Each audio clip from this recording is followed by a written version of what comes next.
久留里駅に来ています。今回はここから久留里城を訪ねます。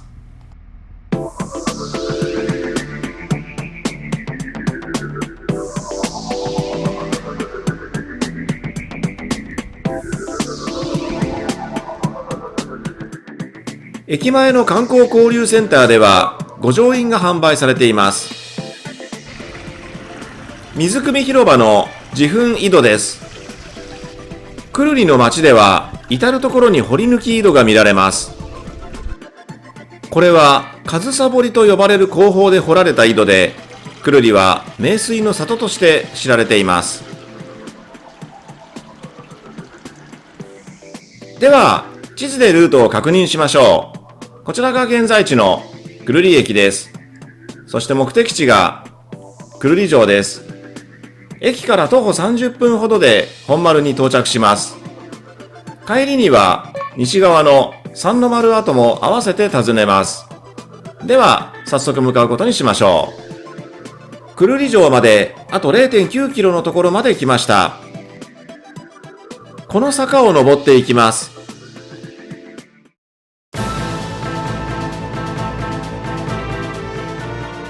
久留里城は1456年、武田信長によって築城されました。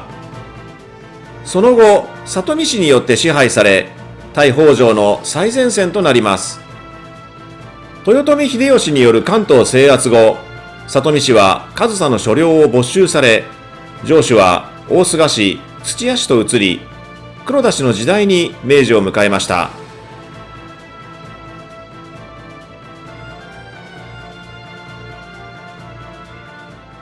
トンネルを抜けると急に城跡らしくなりますね。左側が駐車場です。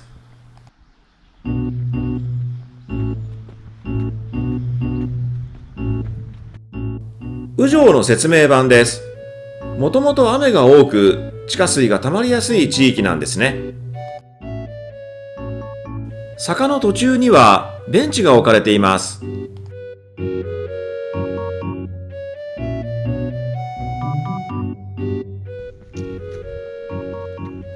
堀切跡の標柱が立っていますが、これだと何が堀切なのかわからないですよね。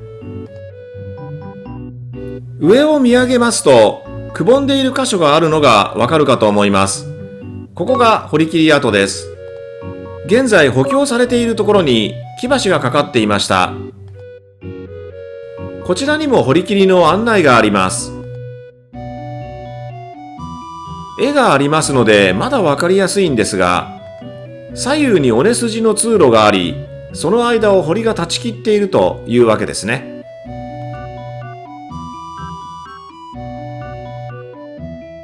左側に曲輪が見えてきました。久留里曲輪です。右側にはお玉が池があります。今は池というより水たまりのようになっています。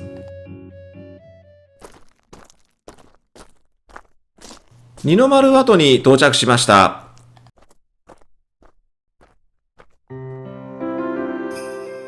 この向かいが久留里城址資料館です。おなじみの土塀や様も見られます。久留里藩ゆかりの新井白石の像が立っています。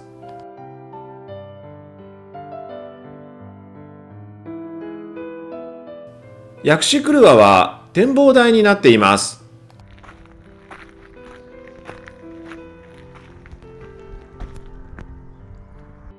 ここから三の丸跡を見渡すことができます。本丸や二の丸と異なり、三の丸は西側の山麓部にあります。こちらは後ほど訪ねます。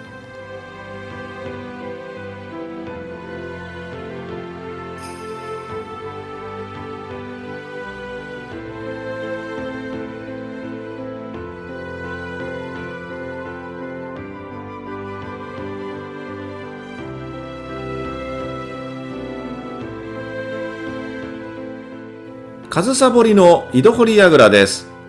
これを使って井戸が掘られていたんですね。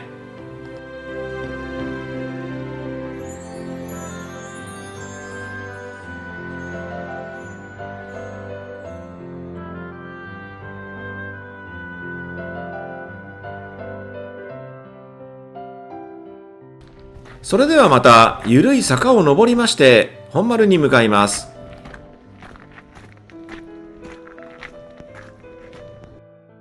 途中の天神廓です。ここにはトイレとベンチが置かれています。お井戸メイドという井戸跡です。北条軍来襲時にこの井戸により籠城にも耐えたと伝わります。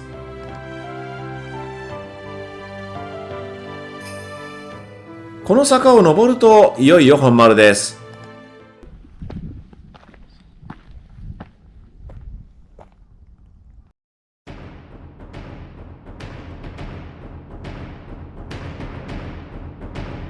本丸に築かれた模擬天守です。1979年に静岡県の浜松城をモデルとして建てられました。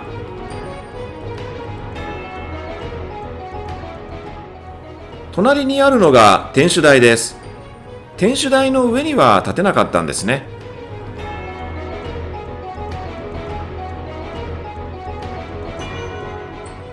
浜松城をモデルにしているということなので比較してみましょう。こちらが浜松城天守です。似ているといえば似ていますかね。入り口の方向は同じですが屋根の向きが違いますね。こちらは下から見上げたところです。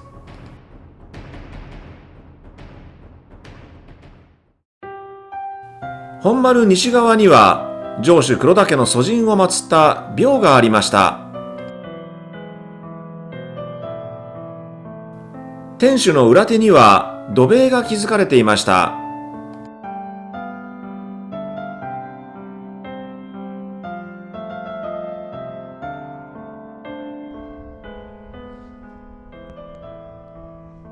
では天守内部に入ってみましょう。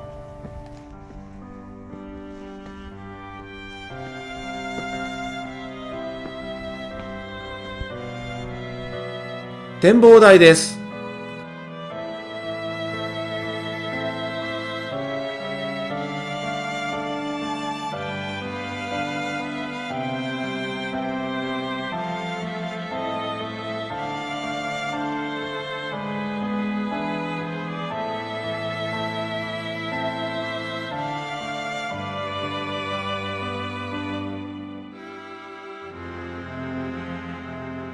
本丸の下には旗の車があります。ここから天守を見上げるとこんな感じになります。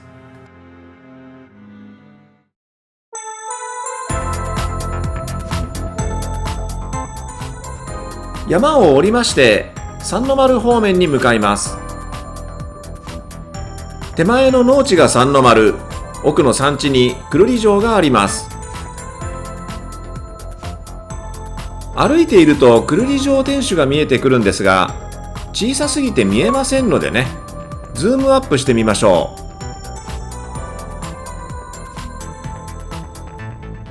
う。ということで今回の動画は以上となります。最後までご視聴いただきましてありがとうございました。それではまたどこかの街でお会いしましょう。